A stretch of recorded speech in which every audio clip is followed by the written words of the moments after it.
नमस्कार, जोहार झारखंड में आपका स्वागत। मैं राहुल ओझा आपके साथ। धनबाद मंडल कारा में बंद शूटर अमन सिंह की हत्या कर दी गई है। अमन हत्याकांड में बड़ा अपडेट अब सामने आ गया है। जांच टीम का गठन किया गया है। एसडीएम और सिटी एसपी के नेतृत्व में जांच टीम का गठन किया गया है। एडीएम और डीएसपी लॉ एंड ऑर्डर भी जांच करेंगे। साथ ही बड़ी खबर यह है कि सीआईडी आईजी और जेल आईजी भी आज मामले की जांच के लिए पहुंचेंगे। आपको बता दें कि यूपी का रहने वाला शूटर अमन सिंह पूर्व डिप्टी मेयर नीरज सिंह हत्याकांड का आरोपी था। बीते दिन उसे जेल के अंदर गोली मार दी गई थी। गंभीर हालत में उसे एसएनएमएमसीएच लाया गया, जहां उसकी मौत हो गई। पिछले साल 6 मई को कोर्ट में पेशी के दौरान उसने मीडिया के सामने जेल में हत्या की आशंका जताई थी, जो सही साबित हुई। वहीं जेल के अंदर फायरिंग की इस घटना को लेकर कोयलांचल में कोहराम मच गया है। बीजेपी ने राज्य सरकार पर निशाना साधा है, जबकि डीसी और एसएसपी ने हत्याकांड की जांच शुरू कर दी है।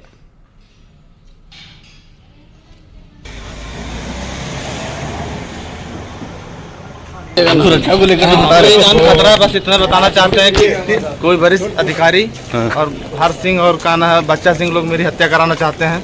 ठीक है, फर्जी मेरे ऊपर मुकदमा लगवा के। और आज ये साबित हो गया कि किस प्रकार से प्रशासन, पदाधिकारी, सरकार अपराधियों का गठजोड़ इस राज्य के अंदर काम कर रहा है। क्योंकि अभी 4 रोज पहले यहाँ के उपायुक्त ने जेल में छापामारी किया था। हुआ अखबार में छपा, कुछ नहीं मिला, एक चम्मच मिला, कुछ खैनी की पुड़िया मिली। और आज 4 दिन के बाद वहां रिवॉल्वर से हत्या होती है।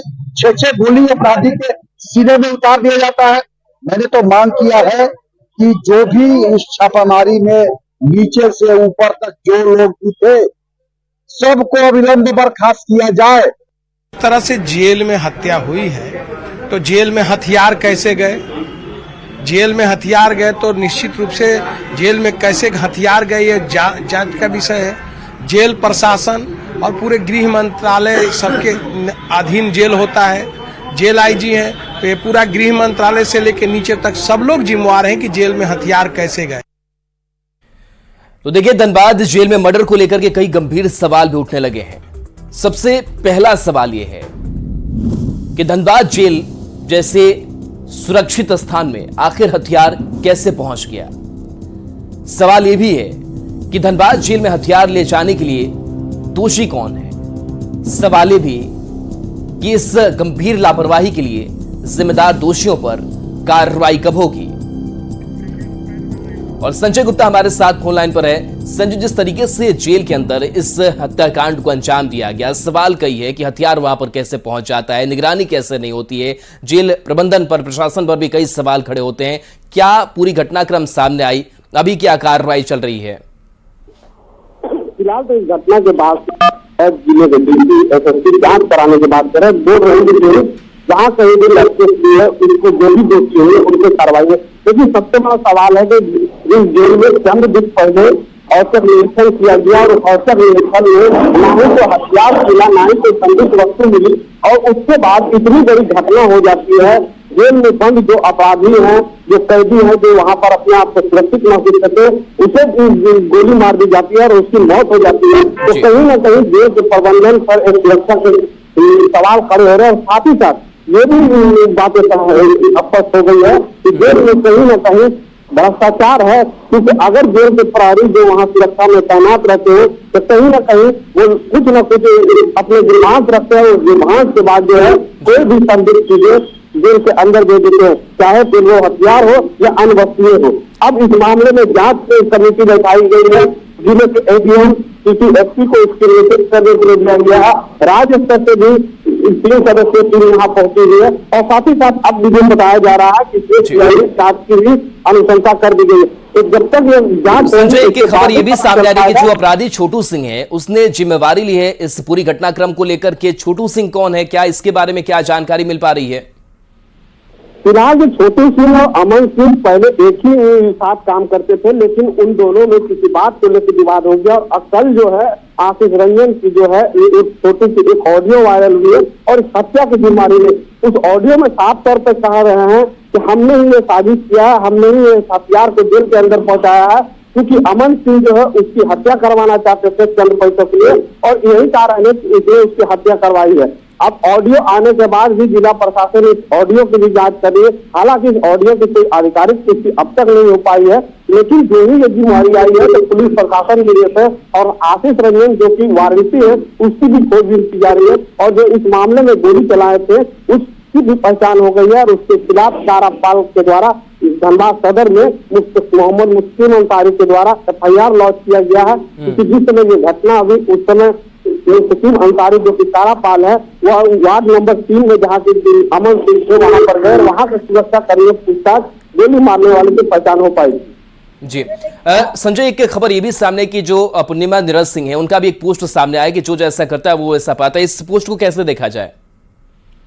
क्योंकि अमन सिंह शूटर जो है डिप्टी मेयर पूर्व डिप्टी मेयर नीरज सिंह के हत्याकांड का आरोपी था और उसी मामले में वह जेल में बंद था, और इसके अलावा भी 45 से अधिक मुकदमे अमन सिंह पर चल रहे थे। अमन सिंह जो कि है उत्तर प्रदेश का शूटर था और सबसे पहले पूर्णिमा नीरज सिंह के जो पति हैं नीरज हत्याकांड मामले में इसका नाम सामने आया था, और उसके बाद ये यहाँ पर आतंक का पर्याय बन चुका था। उसके बाद डॉक्टर समीर पर रंगदारी के मामले आए थे, उस समय फिर एक बार अमन सिंह का नाम निकला था। हालांकि इसी दौरान 6 मई 2022 को कोर्ट में पेशी के दौरान डॉक्टर समीर को रंगदारी के बाद इनकार किया था, लेकिन साथ ही साथ उसने अपनी हत्या की आशंका भी मीडिया के सामने जाहिर किया था, और जिसमें नामचीन लोग और विधायक पूर्णिमा नीरज सिंह के देवर और पूर्व मंत्री का भी नाम लिया था। लेकिन किसी डिप्टी मेयर के हत्याकांड और ये पूर्णिमा नीरज सिंह के पति की हत्या आरोपी अमन सिंह था, तो वही है कि इसके बाद एक सबकी तस्वीरों को उन्होंने लिखा है और अपनी जो भावना है, किसी बदले की भावना थी, कहीं न कहीं उसके पति को मारा था, तो ये जो भावना है वो उस लोक में और बिल्कुल इस हत्याकांड के बाद भी जो आक्रोश है या फिर ऐसा लग रहा है कि जो बदला है वो पूरा हुआ है, इसको लेकर के पोस्ट सामने आया है। शुक्रिया इस अपडेट के लिए आपका। तो धनबाद से ये बड़ी खबर है जहां अपराधी छोटू सिंह ने जिम्मेवारी इस पूरी घटना को लेकर के लिए आशीष रंजन उर्फ छोटू ने जिम्मेवारी ली है। अमन की हत्या की जिम्मेवारी इसने ली है। आपसी दुश्मनी में हत्या की बात छोटू सिंह ने कही है। छोटू सिंह का ऑडियो क्लिप एक वायरल हो रहा है, पुलिस वायरल ऑडियो की जांच में जुटी हुई है। इधर शूटर अमन की हत्या के बाद अपराधी आशीष रंजन उर्फ छोटू सिंह का एक ऑडियो क्लिप वायरल हुआ है, जिसमें आशीष रंजन उर्फ छोटू सिंह अमन सिंह हत्याकांड की जिम्मेवारी ले रहा है। छोटू सिंह का दावा है कि वो कई दिनों से अमन सिंह को मारना चाहता था। वायरल ऑडियो क्लिप में छोटू सिंह कह रहा है कि वो कोर्ट में पेशी के लिए ले जाने के दौरान ही अमन सिंह की हत्या की साजिश रच रहा था, लेकिन वो कामयाब नहीं हो सका, इसलिए उसने आदमी भिजवाकर जेल में ही अमन सिंह की हत्या करवा दी। यहां तक कि आशीष रंजन उर्फ छोटू सिंह ये भी कह रहा है कि अमन की हत्या उस हथियार से ही की गई है जो हथियार अमन ने ही छोटू को दिया था। उसने कहा कि गोली मारने वाला जब पकड़ा जाएगा और जब पूछताछ में पुलिस को मेरा नाम बताएगा तब सब क्लियर हो जाएगा। जान खतरा, बस इतना बताना चाहते हैं कि कोई वरिष्ठ अधिकारी और हर सिंह और काना है बच्चा सिंह लोग मेरी हत्या कराना चाहते हैं, ठीक है, फर्जी मेरे ऊपर मुकदमा लगवा के। शूटर अमन सिंह की हत्या के बाद उसके शव को SNMMCH अस्पताल में रखा गया है और मजिस्ट्रेट की निगरानी में उसका पोस्टमार्टम किया जाएगा। दरअसल पूर्व डिप्टी मेयर नीरज सिंह हत्याकांड में आरोपी शूटर की हत्या गोली मारकर कर दी गई है। पूरे मामले पर डीसी ने जांच टीम गठित की है और डीजीपी ने CID जांच का आदेश दिया है। धनबाद जेल में पूर्व डिप्टी मेयर नीरज सिंह के हत्याकांड मामले में बंद शूटर अमन सिंह की गोली मारकर हत्या कर दी गई है और अभी हम SNMMCH में हैं, जहां पर कि अमन सिंह के शव को मोर्चरी में रखा गया है। यहां पर अमन सिंह के शव को सुरक्षित मोर्चरी में रखा गया है और सोमवार को इसका पोस्टमार्टम होगा। पोस्टमार्टम के बाद ही यह स्पष्ट हो पाएगा कि शूटर अमन सिंह को कितनी गोली लगी है। फिलहाल इस मामले को लेकर DC SSP के द्वारा धनबाद जेल में बृहद जांच की गई। हालांकि कुछ खोखे ही धनबाद जेल में बरामद हो पाए, लेकिन जिस हथियार से शूटर अमन सिंह की हत्या की गई थी वह हथियार पुलिस के हाथ नहीं लगी है और यही कारण है कि अभी भी धनबाद जेल में सघन छापेमारी जारी है। हाल इस घटना से धनबाद में काफ़ी ही हड़कंप मचा हुआ है। वहीं धनबाद जेल की सुरक्षा व्यवस्था को लेकर भी लोग सवाल खड़े कर रहे हैं और इसे लेकर सत्ता पक्ष और विपक्ष दोनों ही जेल प्रशासन के सुरक्षा की लापरवाही को लेकर कार्रवाई करने की बात भी कह रहे हैं। संजय गुप्ता, न्यूज 18 धनबाद।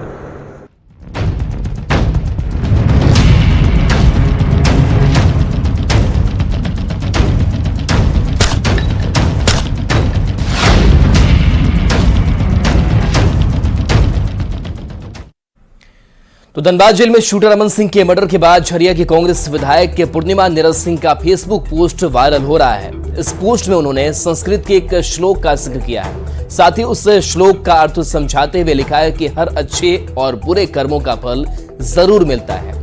दरअसल विधायक के पूर्णिमा नीरज सिंह के पति नीरज सिंह के मर्डर के आरोप में शूटर अमन सिंह धनबाद जेल में पिछले कुछ समय से बंद था।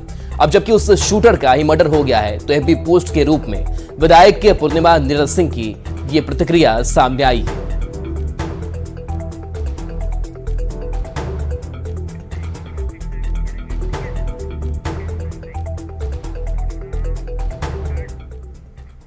अब देखिए कब और कैसे नीरज सिंह की हत्या हुई तो वो हम आपको बताते हैं। बता दें कि कांग्रेस नेता और पूर्व डिप्टी मेयर नीरज सिंह थे जिनकी हत्या कर दी गई। 22 मार्च 2017 की रात नीरज सिंह की हत्या हुई थी। गाड़ी से जाने के दौरान गोलियों से भूनकर उनकी हत्या कर दी गई। नीरज सिंह समेत गाड़ी में 4 लोग बैठे हुए थे जिनकी हत्या कर दी गई। AK-47 से भूनकर नीरज सिंह की हत्या हुई थी। तो ये कब कैसे क्या पूरी घटनाक्रम सामने आई वो हम आपको बता रहे हैं। शूटर अमन सिंह समेत कई लोगों पर हत्या का आरोप लगा है। बता दें कि शूटर अमन गैंगस्टर मुन्ना बजरंगी के लिए काम करता था। मुन्ना बजरंगी गैंग ने ही नीरज सिंह की सुपारी ली थी, ये जानकारी मिल रही है। नीरज सिंह की हत्या के आरोप में अमन गिरफ्तार हुआ। वहीं अगर बात करें मई 2017 की तो मई 2017 में यूपी के मिर्जापुर से एसटीएफ ने उसे धर दबोचा था। एसटीएफ ने हथियार के साथ मिर्जापुर जेल के बाहर पकड़ा। तो कब क्या कैसे हुआ वो हम आपको बता रहे थे। और इस बीच बड़ी खबर का रुख कर लेते हैं जहां रांची से बड़ी खबर, जहां संयुक्त उत्पाद आयुक्त को ईडी का समन मिला है। ईडी ज्वाइंट एक्साइज कमिश्नर से पूछताछ करेगी। ईडी आज ये पूछताछ करेगी। 29 नवंबर को ईडी ने समन भेजा था। पहले ईडी के सामने पेश नहीं हुए थे। शराब नीति को लेकर के ये पूछताछ की जाएगी। तो रांची से ये बड़ी खबर बता रहे हैं जहां संयुक्त उत्पाद आयुक्त को ईडी ने समन जारी किया है।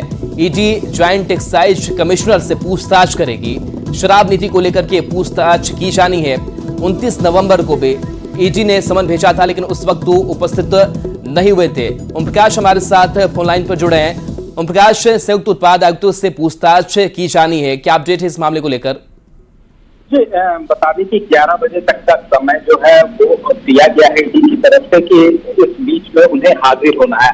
आज बता दें कि गजेंद्र सिंह जो कि ज्वाइंट एक्साइज कमिश्नर हैं, उनसे पूछताछ के लिए ये समन, दूसरा समन जो है वो भेजा गया था गजेंद्र सिंह को और उसके बाद पूछताछ के लिए आज उन्हें हाजिर होने को कहा गया है। बता दें कि इससे पूर्व भी 29 नवंबर को एक समन भेजा गया था लेकिन उस वक्त विभाग को इसकी सूचना या फिर निर्देश न मिल पाने के कारण का हवाला देते हुए वो ईडी के दफ्तर नहीं पहुंचे थे। लेकिन आज जो उम्मीद है वो की जा रही है कि आज वो पहुंच सकते हैं जहां ईडी के अधिकारी उनसे पूछताछ करेंगे। बता दें कि इससे पहले जो शराब, बिल्कुल इससे पहले भी समन जारी किया गया था, उपस्थित नहीं हुए थे। शुक्रिया इस अपडेट के लिए आपका। बढ़ेंगे आगे। हिंदी पट्टी के तीनों राज्यों और आदिवासी बहुल क्षेत्र में बीजेपी की बम्पर जीत के बाद अब झारखंड में भी बीजेपी एक्टिव हो गई है।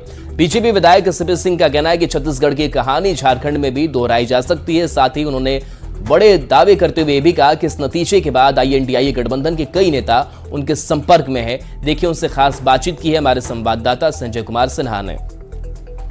हिंदी पट्टी राज्यों में बीजेपी की शानदार सफलता के बाद यानी मैंडेट मिलने के बाद अब बीजेपी को झारखंड में भी संभावना नजर आ रही है, क्योंकि छत्तीसगढ़ की सफलता ने बता दिया है कि ST बहुल राज्य जो झारखंड है वहां भी कुछ इसी तरह की कहानी दोहराई जा सकती है। हमारे साथ यहां पर बीजेपी के वरिष्ठ विधायक हैं सीपी सिंह।